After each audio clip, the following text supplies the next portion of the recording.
بسم الله الرحمن الرحيم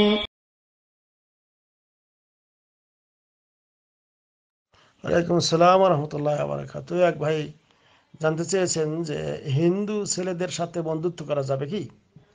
আলহামদুলিল্লাহ ওয়াসসালাতু ওয়াসসালামু আলা রাসূলিল্লাহ, আম্মা বাদ। সম্মানিত ভাই, বন্ধুত্ব হবে মুসলমানের সঙ্গে বন্ধুত্ব রাখতে হবে।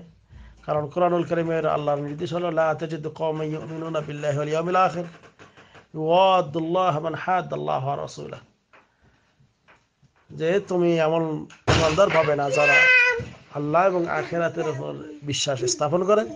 তারা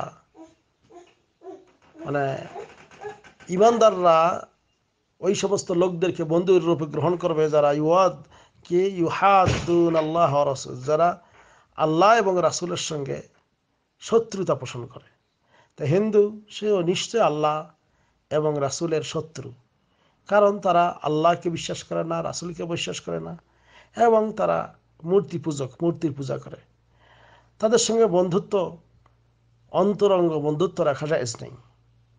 তবে লেনদেন, কথাবার্তা, সাময়িক আপনার ওপরের যে সমস্ত আচার আচরণ ব্যবহার, এগুলো ব্যবহার করা যাবে, কোনো সমস্যা নেই। নবী করিম সাল্লাল্লাহু আলাইহি ওয়াসাল্লাম ইহুদিদের সঙ্গে লেনদেন করেছেন, আচরণ করেছেন।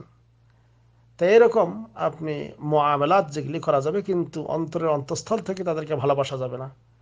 যদিও কখনো আপনাদের পাশে থাকে, তাহলে প্রতিবেশীর হক হিসাবে তার প্রতিবেশীর ব্যবহার করবেন, এবং আপনার পাশে থাকলে তার বন্ধুত্বর হক হিসাবে করবেন, এবং তাকে পারলে এই টার্গেটে বন্ধুত্ব করবেন যে আমি তাকে দাওয়াত দেবো ইসলামের।